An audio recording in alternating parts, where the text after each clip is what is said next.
anything like that, just let us know. And just a reminder that this session is being recorded, and we will send everyone a copy of it after the fact. So Kevin, I'll hand it over to you. All right. Good morning. Welcome to the Kendal at Lexington Resident Speaker Panel Series via Zoom. I'm Kevin Cavanaugh, host of today's session called Too Much Stuff? Downsizing Tips and Advice. Joining me in moderating today's panel discussion is Kendal Marketing Director Jessica Bueller, who you just met. Jessica, anything more you want to say? Nope. So thanks to everyone for joining us for today's resident speaker panel. And as you know, precautions against COVID-19 prevent us from inviting prospective residents on campus, although there's starting to be a little bit of easing up on that. We'll talk about that later. So the purpose of today's session is to have a panel of current Kendal residents answer some of the most common questions that prospective residents and waitlist members have about the process of downsizing while preparing to move to Kendal at Lexington. Yes. We will leave time at the end of today's session for some live questions. And as Jessica mentioned, you can also pose questions during today's session by typing them into the chat function near the bottom of your screen. So if you want to do that, again, just click on the icon that says chat, a little box will open up, and then you can type in your question. You can type it in anytime you want during the session, and we'll get to it when we get to it. All right, before we get to the tips and strategies for cleaning out those closets and planning which furniture to keep and who gets the rest, let's introduce today's speaker panel. Beth Knapp is one of our resident speaker panelists today. Now, Beth had virtually no time to prepare for their move because a week before they got the call that their chosen apartment was coming available, she had emphatically stated to friends that she'd moved to Kendal over her dead body. But she and John knew they'd never have another chance to snag the perfect place, so they said yes. Now, this was in December of 2015. Their move was scheduled for May 1st. Now, they were already committed to renting a house in Florida for the month of February, so that left just 3 months to prepare for this move. Well, having lived in 16 residences in her life, Beth was an expert at this, and she will share how she made the move as stress-free as possible. Beth, thank you for agreeing to join our panel of resident experts in downsizing.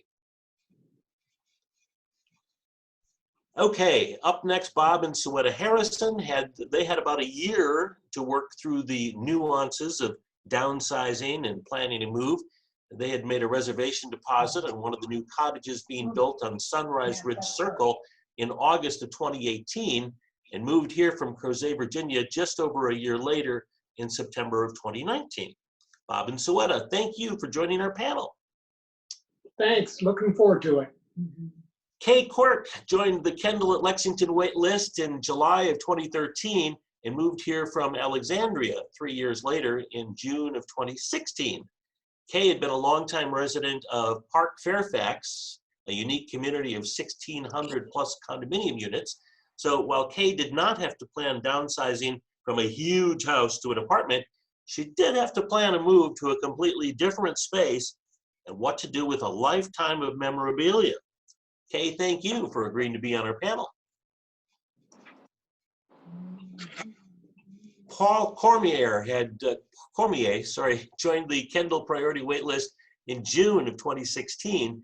Now, his partner Lauren had dementia and became a resident of Kendal's Borden Health Center in December of 2017. Paul moved to his apartment at Kendal in November of 2018 and worked very quickly to figure out downsizing furniture and personal possessions. Paul, thank you for joining our resident panel. Thank you.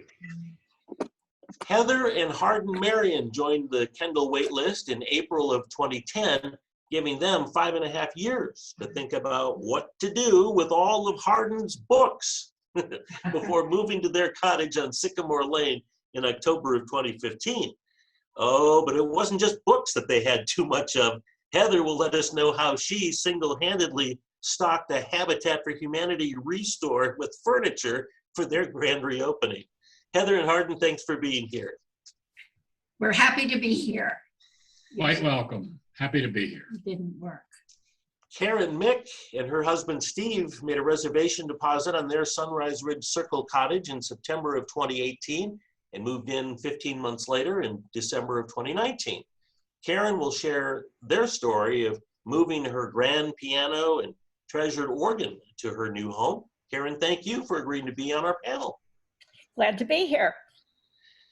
Back in the 1990s, Diane Herrick served as project coordinator of the group that created what would become Kendal at Lexington. She and her husband Bruce got on the wait list in June of 1997. Now that was 3 years before Kendal's grand opening in 2000. Sadly, Bruce died in 2012 and Diane wound up moving to Kendal alone and a few years earlier than she and Bruce had planned. Diane downsized from a house to an apartment. We'll find out how she did it this morning. Diane, thank you for joining us. I'm glad to be here. Thanks to all of our resident speaker panelists for giving up your time to help out the folks who are considering a move to Kendal, learn your tips and your advice on downsizing. Okay, let's get started. Now, my first question is for all of the panelists, and we'll go in the same order as I introduced you. So beginning with you, Beth, please tell us about your downsizing experience and the preparations you made for your move. 2 minutes at the most. Okay.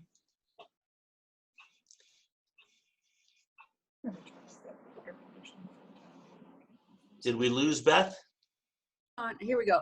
Am I there now? Yep, now we can hear you. Sorry, I thought I was unmuted. Anyway, it's most important to be in the right frame of mind. If you're tired, stressed, sick, need a little scotch or champagne to toast the stuff you're getting rid of, go for it. I mean, you know, but since, as you heard, I've moved a number of times, I've got this down to a science. And I would say the most important thing, as far as I'm concerned, is knowing what'll fit and where. Luckily, my husband and I neither are very sentimental about furniture. We are more sentimental about art because we bought a lot of it around the world. These pieces behind me we got in Montreal. So it's not hard to get rid of furniture if it doesn't fit. And I would recommend you get some 1/4-inch graph paper and draw out your rooms, very detailed windows and doors, and then either make your own templates or get templates online of furniture and cut them out so you can move everything around and know what will fit and where. Do not forget that on a floor plan like this, you're only seeing the height, the depth and the width, not the height. So make sure you don't put all your tall pieces on the same wall. And since I absolutely can't stand clutter, my philosophy is less is more. And if it doesn't fit, it doesn't go. You will save yourself and your movers a lot of headaches if you planned well for this, and only take those pieces that really work well in your decorating scheme. Then once you decide what you're going to take, I would suggest you make either 3 piles or 3 rooms. A room of things you're going to take with you, a room of things that go to the kids or go to relatives, friends, or Habitat, or whatever donation you wish to make, and then a room for trash. It can be very therapeutic to clean out and get rid of things, and I think if you do it in that way, it will make it easy for you, and you won't get here and be stressed with tables that don't fit and things you don't know what to do with. Awesome. Beth, thank you so much. Next up are Bob and Suetta Harrison. And same question for the two of you. Here we go first. Yeah. Okay. I followed Beth's plan. The first thing I did was get out my graph paper and draw the rooms and furniture to scale so that I could first eliminate large pieces that I knew we were not going to take. We have 4 children. One wanted a bedroom suite. One wanted a leather sofa and chair. One had just moved to the Catskills from New York City and had almost no furniture. So he was very open to almost anything that we couldn't use. So we were very, very fortunate. 4th child was in Juneau, Alaska with family, and the cost of shipping there outruled them getting anything of value, unfortunately. So you can go there. Yeah, great. I think all of us have concluded, whether we've been through this process successfully or something less than, it really requires a detailed plan. And, you know, decision to move here is one thing, selling a house is another, arranging for the physical move is another one. This one you can control and you can plan. And what you really want to do is, when you move in and start this great new life at Kendal, is not have the burden still hanging on you.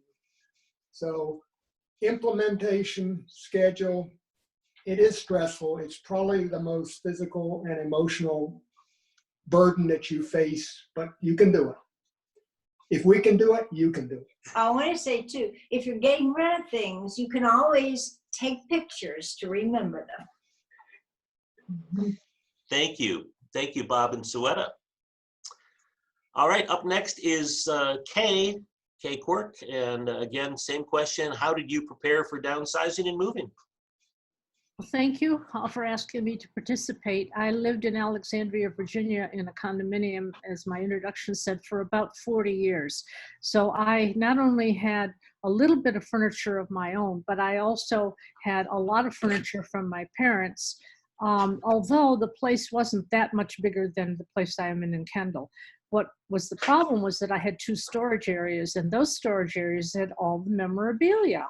So dealing with memorabilia was quite interesting. The things that were letters and things like that, and photographs, I just brought them all with me, and they were in a pile in the living room, and part of that pile was still there, but this virus has helped a lot for me to deal with that memorabilia. The other things that I didn't want, but I didn't want to throw away, I took to a store in Alexandria that put things on eBay, and for a commission, of course, but that worked out quite nicely. And then I had a stamp album that was pretty old, but I didn't have any idea of the value. So I took that to Quinn's Auction House in Falls Church, and I think I got like $75 for it, which was more than I would have gotten had I just thrown it away. So that was about it. The move was not that difficult for me. It's just the memorabilia that I'm still dealing with, and I should have gotten rid of more books too. But now it's hard to get rid of books because the libraries aren't accepting them, at least not down here. So I'm stuck with the books for a while. And that's about it, unless somebody has some questions. All right. Thank you, Kay. You're welcome. Next up is Paul Cormier. Paul, tell us about your downsizing experience and the preparations you made for your move. Well, after about a year on the waiting list, I decided to put my house on the market because I figured, well, if the house sold before I got an offer at Kendal, I would store all my furniture and then I would rent a small apartment. Luckily, however, I got the offer from Kendal before my house sold, and I was only 30 miles away from Kendal at the time. So I was able to go back and forth and do the measurements like Kay and everyone else has done, carefully measure everything out with your pencil and paper, and then start selecting what pieces will go where. I had 4 bedrooms in my old house, and I picked the smallest bedroom, which happened to be the most expensive furniture in that bedroom, and I took that for my bedroom, and I decided to get rid of all the other furniture. Luckily, after I put my house on the market, I had an open Christmas house tour for the local community. I had over 300 people go through the house. And so all the local community knew about what's in the house because I already had the for sale sign up. So everyone knew the house was for sale. And then when I got the word to move to Kendal, I carefully selected those pieces and I moved them to Kendal. And the rest of the furniture in the house, I put prices on it. I had a good friend of mine. We went around to every single piece and we put a price on it. You're not going to make money on it because nobody wants your formal furniture. I didn't have any children, and I wasn't going to ship it to any of my nieces and nephews. So I priced every single thing in that house, the whole neighborhood to come. And I had another couple hundred people come and they purchased all my furniture. About 97% of my furniture was sold before my house was sold, so I was able to get rid of that. I had about 27 scrapbooks of travels and photographs, and I sent them all off to be digitized. After they were digitized, I got rid of the originals and threw that away. Donated all my books, CDs, and everything like that to either Habitat or to a library if they were accepting. So basically, it's how I got rid of probably 97% of my property before I moved here to Kendal. Thank you very much, Paul. Heather and Hardin Marion are our next panelists. Heather and Hardin, who wants to go first? Hardin has suggested that I go first. The minute we decided to move, I started creating a notebook with many sections. The first one, of course, was what are we going to do with all the furniture? And I also, as Beth mentioned, created a room, or I guess Suetta did, created a room, put all the furniture and art and lamps that I didn't want to take in that room. We lived in Lexington, so it wasn't a distance move. It was a lot easier. I took photos, as Suetta mentioned, of things that I wanted to go to Kendal and put it in the section of Kendal furniture to go. And the furniture that I was giving away, we had asked children, they didn't take very much. The rest of the furniture went to Habitat. I was on the board of Habitat at the time, and I said, you may have anything you want in the house, but you have to take it all. So I was really lucky about that.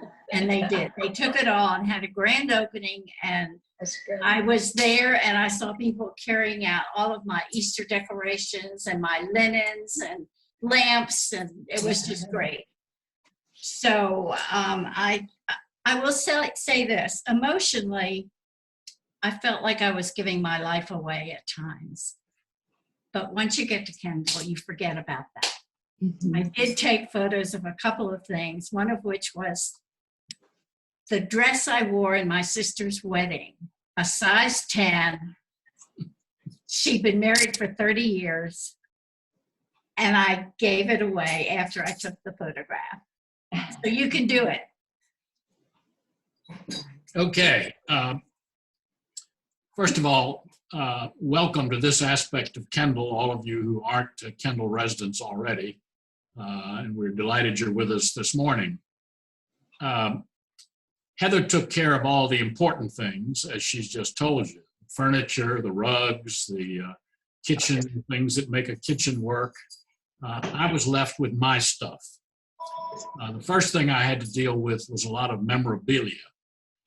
And I decided, well, what I had was things that I guess my parents had collected for me back when before I knew enough to even talk, through my childhood.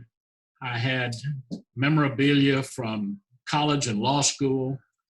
I think I had every paper I'd ever written for a professor in college. All this was in a bunch of boxes in our attic. And it had been in boxes in a whole lot of attics before that. And I don't know that I remember ever looking at any of it. So I said to myself, your biographer's not going to show up and want this, so you might as well get rid of it. So we left that behind. Then I had to deal with my clothes, and I solved that problem by going through them and giving about half of them away to Habitat and keeping the other half to bring to Kendal. I not missed anything that I gave away. And then I had my books. I'm a reader and a collector of books, as Kevin mentioned in introducing me. I had about 4,000 books, and I had to decide what to do with them and where to put them. Build bookshelves. Build bookshelves. That's right, build bookshelves. Well, first of all, you're not supposed to hear me. You're not muted. Anyway, I went through them all and boxed up about half to give away. Some went to Kendal, Some went to Washington and Lee University, and some went to my church here in Lexington. And the rest of them, I decided, would come with me to Kendal. And then the question was where to put them. I had to figure out, there was one bookcase inside the entranceway to our cottage. I had that. We were going to bring two pieces of furniture, which were tall things, that bookcases that stretched almost up to the ceiling. And we decided that we would have to have some bookcases built in our living room. So what I did was to go and measure the footage of space on bookshelves that all of my books would require, and then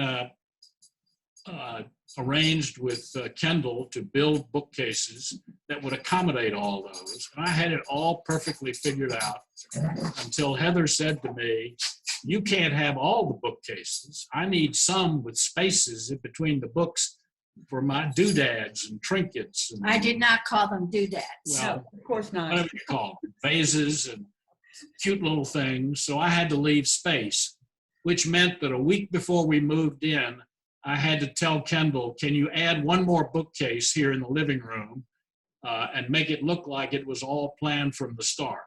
And they did. It was amazing. It was finished. You can't tell it was in any way an afterthought. And my books fit, at least until we moved. I've had to give away some more because naturally I've acquired a lot since we moved to Kendal. That's my story of our move. Thank you, Hardin and Heather, very much. All right, next up is Karen Mick. Karen, please share your downsizing experience. Wow. I've heard little bits of our story from several people. I think Bob Harrison made a really good point, and not to downplay how serious this move was. And I think Heather mentioned it as well. You feel like you're giving your life away. It's physically and emotionally by far the hardest thing we have ever done. Part of our problem was that we both had family heirlooms that were really, really dear to us. Like, I had my great-grandparents' bedroom furniture. Steve had tables that belonged to his grandmother. I had a lot of stuff from my mother, who had just passed away about 3 years before we started our downsizing. And so those things were extremely hard to part with. And yet we were moving from a 5,100 square foot house into a 1,700 square foot cottage. And we knew not everything could go. So we had to make a lot of sort of value choices. As Kevin mentioned in his little introduction, I have a grand piano and an organ. And we're like, what in the world? I mean, are we going to have to give up a whole room just to be able to fit the instruments, or do I have to get rid of one? So I had many, many sleepless nights over that. And we finally decided that the organ would go in the sunroom and the grand piano somehow would go in the living room, which I just had the worst time trying to visualize it, because you can lay it out on paper, but the grand piano is a massive beast. And I was just afraid it was just going to look so out of scale in the living room. But as it turned out, both the organ and the piano look absolutely great and don't look at all out of place. So that was, I would say, one of my really big headaches with anticipating the downsizing. Steve had a hard time parting with books, memorabilia. He had been an award-winning professor for, 40-some years? And he's hiding under the piano, by the way. He said, "Don't ask me anything about downsizing." Yeah, he had a really hard time because he had a lot of awards from being a professor for 40-some years. And we just didn't have any place to hang them. And I had a lot of horse show awards. Didn't have any place to put those. So a lot of things went to the dump, unfortunately. I mean, nobody wants these things. I mean, what would they do with them? So that was hard. speaking to Kay's strategy about not getting rid of some memorabilia that she just absolutely couldn't part with, at a point I had to just give myself permission to pack up all my photo albums. I emotionally was not prepared to do it. So, you know, apart from it being an emotionally trying experience, just getting rid of stuff was so difficult. And one of the strategies that I used on some things is I grouped things by category. So like we had 3 different places where we had beach towels stored. I mean, there were 2 of us, for crying out loud. I think we had 15 beach towels. So those were kind of the easy cuts to make. You put them all on the bed. You say, okay, we'll take this one and this one. Same in the kitchen. I sort of categorized things and was able to kind of weed things out that way. And Diana's going to laugh about this because she was stunned to find out I had like 12 sets of dishes. And I mean, I just had this thing about setting a nice table. And so I got rid of the sets that I really felt I could part with. And the ones I couldn't, I downsized each set. So like if something had 12 pieces to it, I brought 6. In one case, I downsized from like 20 pieces to 4. So I was able to keep a little bit of most of them. Now, as far as artwork, we had a ton of artwork and a lot of wall space in that house, which we knew we wouldn't have here. So we just chose our favorite pieces, and some we gave to friends, some we donated, some we gave to Kendal, and it delights me when I go to the fitness center and see a lot of our artwork hanging on the walls down there. So don't forget, Kendal may be an option for some of your treasures. The other treasure that I couldn't bear to part with was my gorgeous flame mahogany sideboard in the dining room. So that now sits in the Blue Hall at Kendal. And I smile every time I go by it because I still get to see it. So are you going to ask later what we would do differently? Or is that, okay. So that is still to come. Okay, good. So the last thing I would say is one of the people who helped me the most was Diane Herrick, because she was really my cheerleader. I would have days when I was just ripping my hair out, and she would, you know, I'd email Diane and she would say, look, you can do it. I did it. You can do it. And so I would encourage people who are maybe having difficulties downsizing, reach out to somebody who's already done it, and maybe we can give you, if not good suggestions, at least some moral support. So that's about it. That's a great idea. Thank you, Karen. Well, you mentioned Diane Herrick, and she is up next. Diane, please tell us about your downsizing experience and the preparations you made for your move. I want to focus a little bit more on the emotional part of all of this. I had been on the wait list for a long time, and then my husband, who had dementia, but he died suddenly. And I found that living in the house by myself, there was a hole there, and I really didn't like it. And I thought, I think that maybe now is the time that I should be moving to Kendal. And I came over here. This was less than 2 months after my husband died. We always knew we would come here, so that wasn't the big hurdle. And I thought, well, maybe within a year I could do it. But it turns out they had just what I wanted. And I thought, okay, I'm going to do this.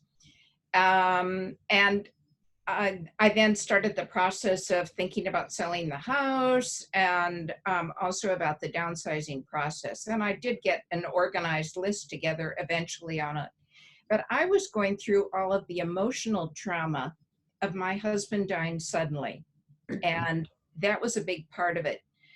Then in the downsizing part of what I was doing, I would come across some things that had been tucked away in storage, some of my husband's early books that his mother had given us a box of. And I have to say I had to do, or I did do, a lot of crying. But I think that now looking back at it was an emotional part of it, realizing that I was in effect completing one chapter in my life and I was in effect reviewing that. But I also was looking forward to a new chapter in my life of coming to Kendal. So some days I would think about how I would decorate in Kendal, and that was the carrot that was out there in front.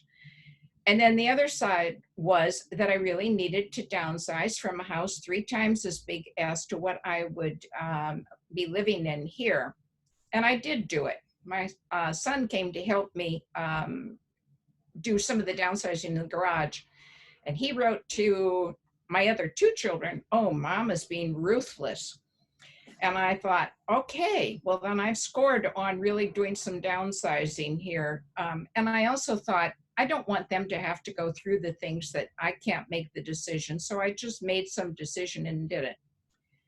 I want to say how happy I am that I made those decisions. It really was not there sitting on my shoulder to have to think about. And frankly, I'm enjoying living in a smaller, better organized space than I have here. And I think that the emotional part of going through everything that you probably need to do is there. And I also am glad, I'd like to add to you that are thinking about being on the wait list. It doesn't hurt to be on the wait list. It's important that you have some options as you go down the journey of life. So that's a piece of advice that I would give. Thank you, Diane. Well, all of our panelists have spoken on this first section. So it's time for our next question, and I'm going to reverse the order. So Diane, you are up again. Okay. For this next section, what I'm asking each of you to do is give us your top 1 or 2 tips for downsizing and moving. Top 1 or 2 tips. Okay. I have a daughter-in-law who is a project coordinator, and she sat me down at Christmas time and said, okay, Diane, let's make a list of how you're going to go about this. So I made a mental outline. I had 3 months and I planned what I would do each one of those months. I left a week in there as a treat to me to go with my friends down to Hilton Head, and came back and went at it. And I can't tell you how pleased I am with, I didn't make as many plans for how I'd lay things out, but my mental plan really worked out very well. And I'm still happy about how I did it. That's great. Thank you. Karen Mick, your top 1 or 2 tips. Oh boy. I think my top tip would be to identify places where you can get rid of things before you actually have to do it. So for example, one thing I did was I researched various consignment shops in Richmond and talked to the owners and just said, you know, what kind of things sell in your shop? And it was amazing. And it was crazy because we had things in like 4 different places for sale. And actually one shop owner actually bought some things outright. But it's important to identify where things can go, because if you try to do it at the last minute, you'll make a lot of mistakes. We probably did that 2 years before we moved. We started just researching like who sells what moves in your market. Also identify places that can actually pick things up. And we had a place called Hope Thrift that would actually come and remove furniture and so forth. And that was extremely helpful. So I would say identify your resources, and I'll tell you when we get to the next question what I would have done differently, because there certainly are some things that I would tell you not to do. Great. Thank you, Karen. Heather and Hardin, you're up next. Your top 1 or 2 tips. I don't know whether I can package this into 1 or 2, but everyone can downsize, and everyone who's come to Kendal has done it. So know that. And to my knowledge, no one has ever been turned away from Kendal because they brought more stuff than would fit in. But you don't want to find yourself in that position when you get here.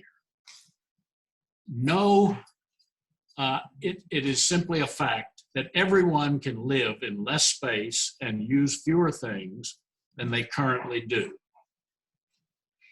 And if something has not been used worn, or seen for 2 years or more, toss it. Know the space that you'll move into and plan how to use all of it effectively. Heather and I are talking here from a computer that's on a kitchen counter. It is essentially my office here at home. Heather's computer and office are in the next room over, which was identified to us before we moved as the laundry room. Heather took what was a laundry counter and had them turn it into her office counter, has her computer, she's got a bookshelf, she's got office drawers and everything she needs. And you wouldn't think of that if you just looked at it as a laundry room. Anyway. The washer and dryer are in there also. Well, they're in there and they're stacked one on top of the other, and next to them is a freezer. So we've used that space sufficiently, and you've got to use all the space that you're deciding to use at Kendal as effectively and as efficiently as you can. Thank you. Thanks, Hardin. Heather, would you like to add to that? I will add this.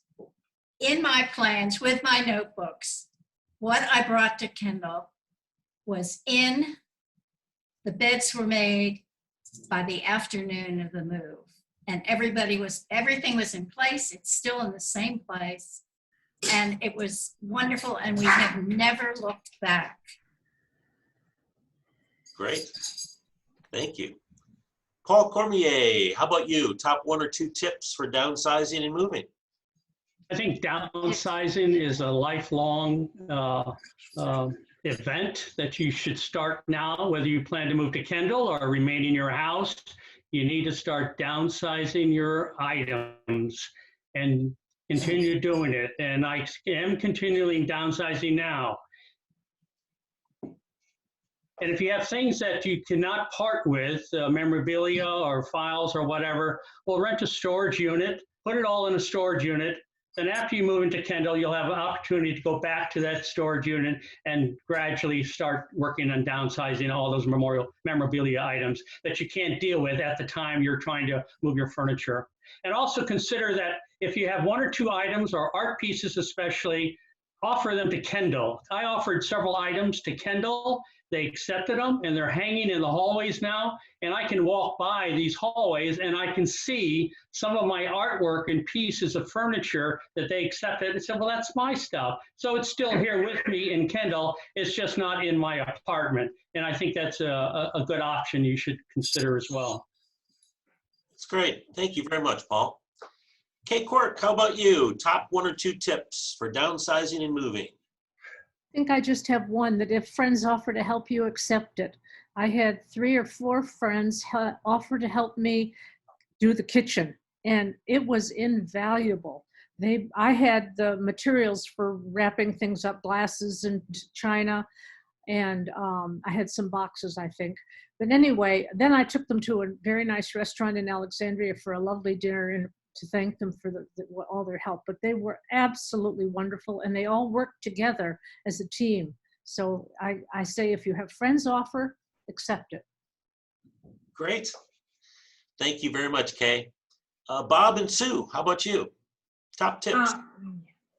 Most of the big things have been covered, but a couple things.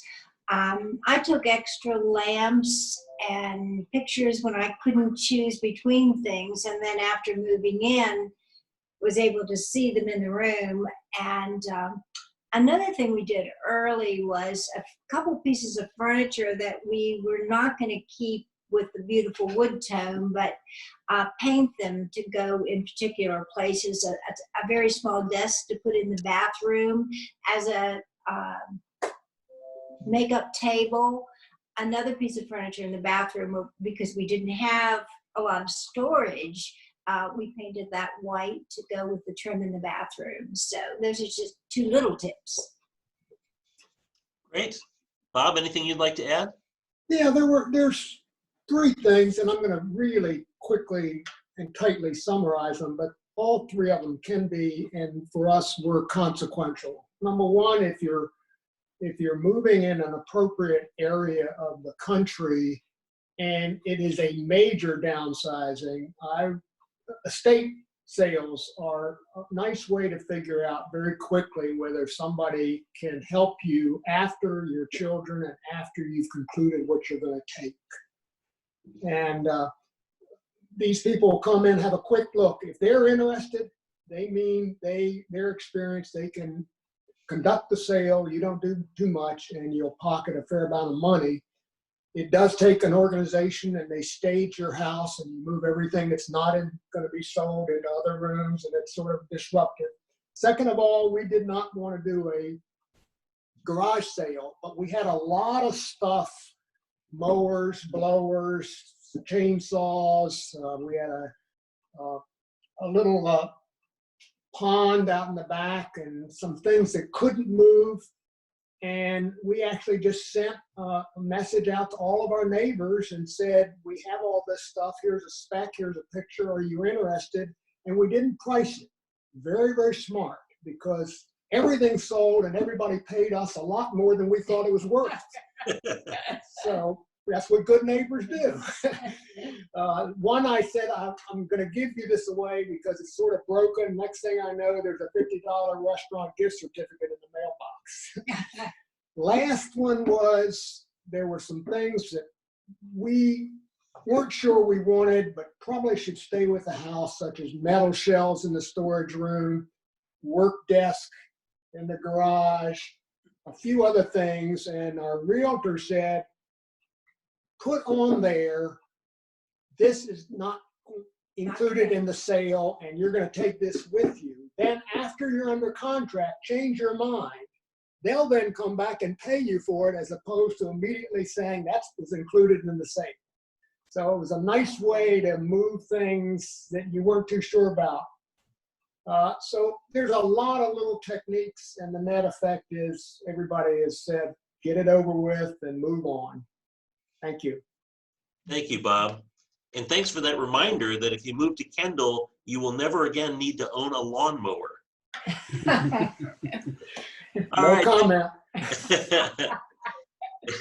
Beth Knapp, we're back to you. Your top 1 or 2 tips for downsizing and moving. Well, I would say, as you're going through your things, if you didn't know you had it, you probably don't need it. And I think I'm quoting Hardin here in a previous downsizing panel, but I think that's very important. I set a rule for things, not furniture and art, but kitchens, small appliances, souffle dishes, stuff like that. If it's something I haven't used for a while and I can replace it for $25 or $50 or whatever it is, pick an amount, then get rid of it, because if you haven't used it, you probably don't need it. If you really need it, you can get another one. I had a lot of things that my sons, who are now aged 51 and 48, cards they had made me when they were in kindergarten, and artwork and all kinds of things that I couldn't throw away, but I decided I was going to give them back to them. And one year at Christmas, I wrapped up a package for each of them with these things that I had kept for 40 years. And I will tell you, it is a very emotional thing to see your children unwrap things that you've saved that long, and they know how much you love them and how much you love those things. You won't get that feeling when you're dead and they go through those things. So think about sharing some of those things with your children that you've kept for years and years. And their kids get a kick out of it too when they see what their parents have done and what you've saved. And finally, all my fellow panelists have heard this, but it's my favorite philosophy line from Mr. T. If you all remember Mr. T in the A-Team, the guy with the mohawk and a lot of jewelry. I saw him on a talk show one day years ago, and somebody was asking him about things, his jewelry, his personal items and stuff. And he said that he was not going to cry over anything that couldn't cry over him. And that has been my philosophy about things ever since. That's great. Can I inject something, Kevin? Sure, go right ahead, Kay. As you probably gathered, I moved all my memorabilia with me, and during this coronavirus thing, I'm just sitting home and I'm going through it, and I'm putting things into envelopes to mail to people that some of these things will have some meaning for. And I got a wonderful response from a niece. I had things from her mother and her father, and her mother has passed away, so she really was grateful. So that's just a thought on memorabilia. I love it. Thank you. Okay, I have one last question for all of the panelists, and that is, if you could change something about your preparation for downsizing and moving, what would it be? Who would like to go first? I will. Karen. Yeah, and these are very specific things and may not apply to everyone, but I found out that when I was packing, I got pretty creative with some of my packing, like putting small breakable objects inside glasses that were then put in these special glass protective containers. Don't do that. What happened was our stuff was in storage for like 6 months, actually a little more. And I had forgotten I had done that. And in the move, a lot of those glasses broke, and I went, oh, a broken glass, here it goes in the trash. So I actually threw away a lot of things that I really miss and actually need. So that's one thing I wouldn't do. I also wouldn't recommend using the boxes from Lowe's that have the glass separators. They just don't work, even though we packed as well as we could.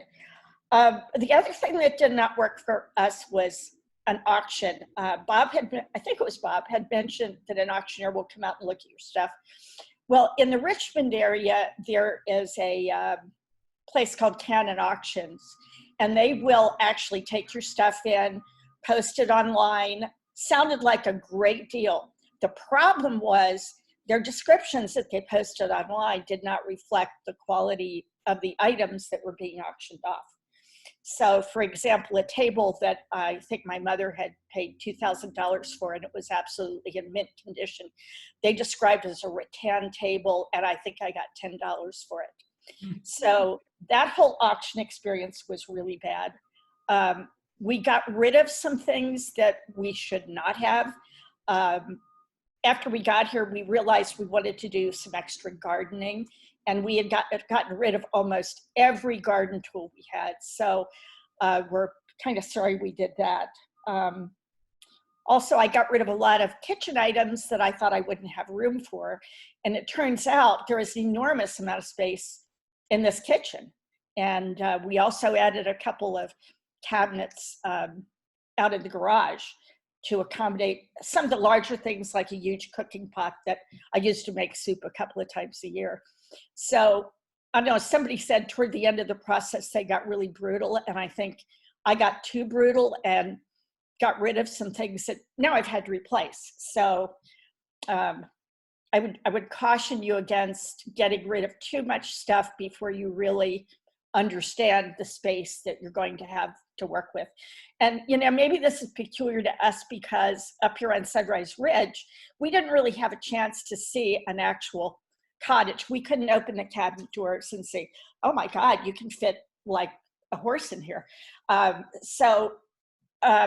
I think maybe is peculiar to those of us who moved to Sunrise Ridge and couldn't see the spacing ahead of time. But it was a nice surprise that we had way more room than we expected. So the only other thing I would say is that, as I mentioned earlier, we downsized from 5,100 square feet to 1,700 square feet, and we just absolutely love it. It's about the amount of space we actually used. So it was like we had this huge house, and we realized we were only using a small fraction of it. So I would say don't be afraid about the space issue, because you'll find that you'll end up in a more efficient place with much nicer. You really get to enjoy your really nice things because that's what you're going to bring with you. So it's like the best of the best in a very efficient space. So don't worry about that. It works. Thank you, Karen. We're running Hey, out of time. oh yeah, Kevin, I have some questions from the chat. You want to take those now? Sure. Okay. I'd like to answer. Yes, we're running a little bit over on the things not to do. So let's take a couple of questions and then we'll go back to the what not to do for folks that might be able to stay on a little longer. But we do have a question here. If someone could answer, do people find that they'd like to entertain and they've discarded too many plates, etc., that they would have needed to entertain? Can I answer? Sure, Diane. When I looked at my apartment, the lady who was in here had a complete place setting for 12 of china, taking up the space. And I thought, really? In this size place? And what we have found when we move here is that the way that a lot of people entertain is have someone for cocktails and then go to our nice restaurant and entertain in that way. I did retain 10 plates, which is, I have had 9 people eating in my apartment, but I would say you're going to live a little bit differently. And I think because we have the nice restaurant here where we can go, that you'll find that you're doing it a little bit differently. So taking some modest amount, but think about how much space you have for things too. Okay. We had a question about downsizing on tool collections, and Karen hit on that a little bit. And I know Steve, he has a wood shop in his garage, correct? Right, Karen? A Want to talk a little bit? Mm-hmm. Yeah. So he was able to take some important ones and then use the wood shop when he needs it, correct? Right. Okay. Are there any others that would like to kind of put their hand up and ask a question? I can. Or Heather has something to offer. It's not a question. People here know I'm a gardener. I came with 250 plants and created gardens all around my cottage. I did keep tools, obviously, and people here have tools to lend to people if they don't have them. So keep that in mind. There are tools available. Great. And then I see, did anyone work with a senior focused company to help you coordinate and manage? There are some companies out there that specifically work with, yep, Karen? Well, we started with one, mainly because a friend of mine had founded this company. And what I learned by working with them initially, because we started out with them, we were going to use them.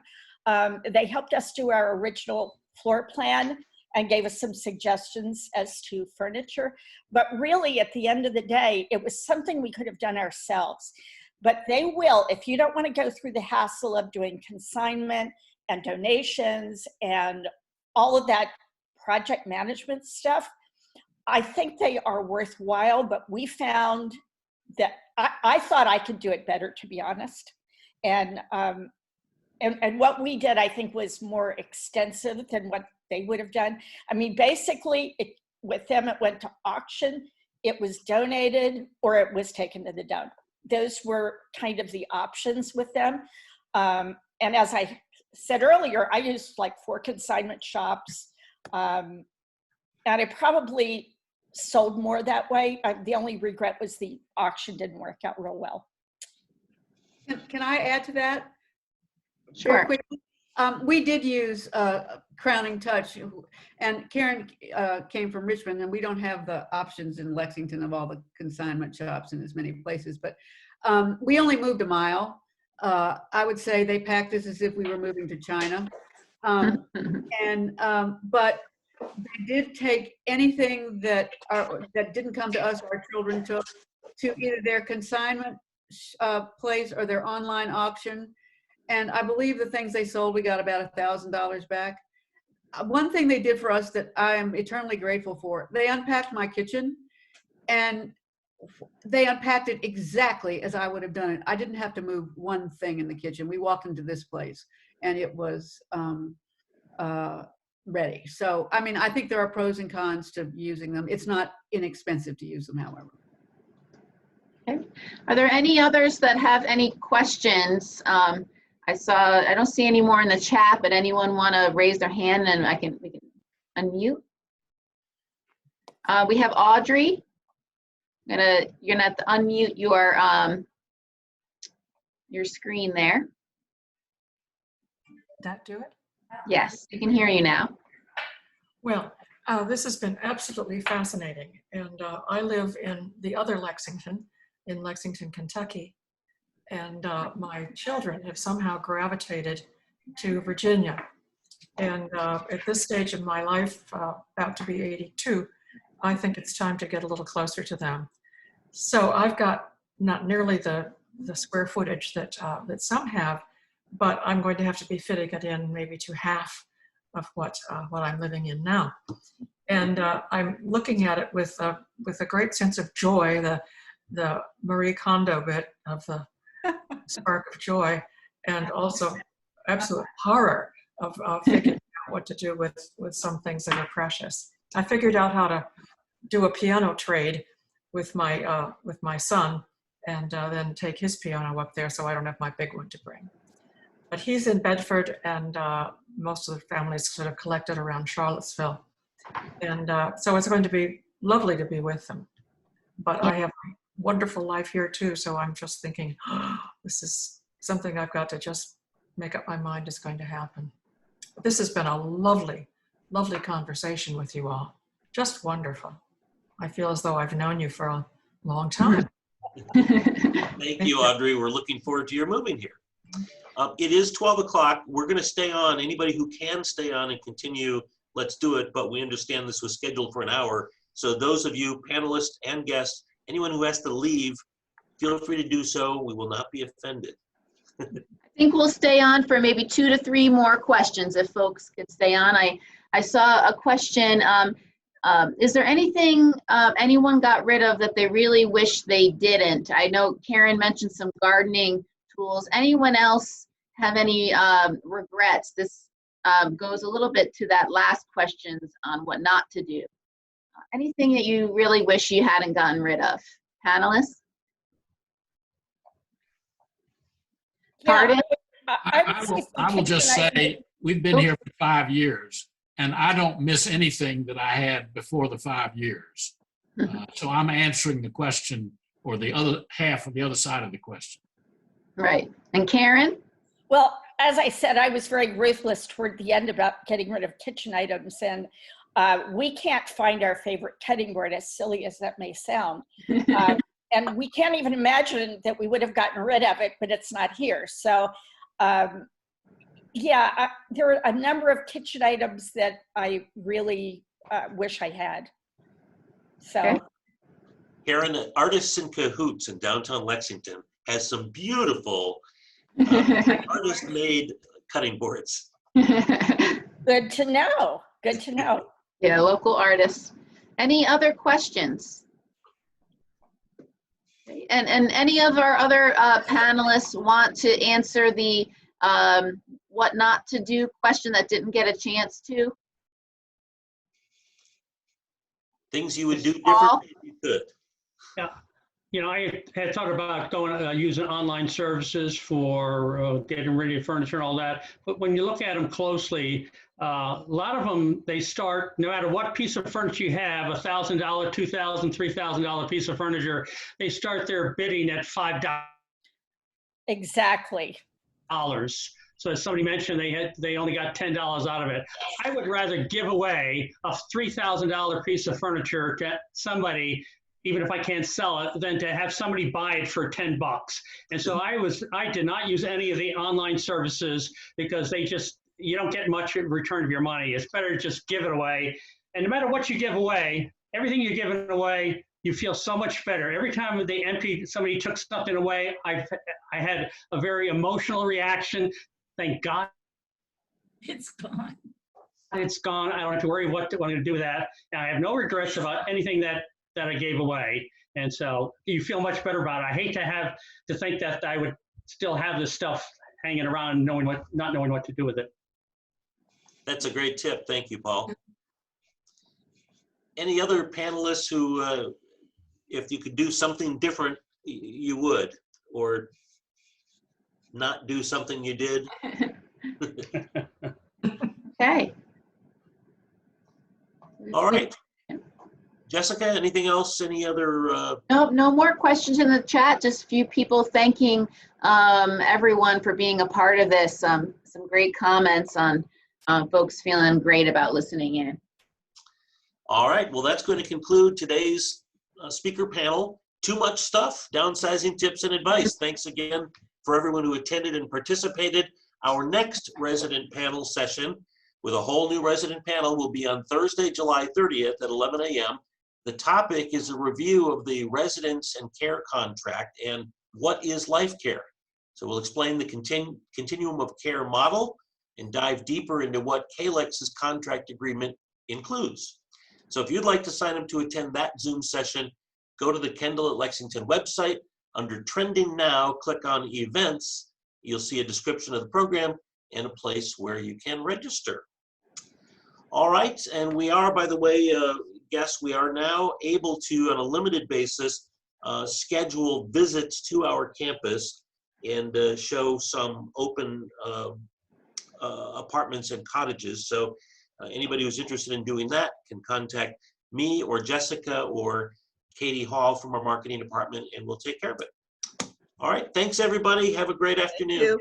Thank you. so much. Bye. Bye. Bye-bye. Be well.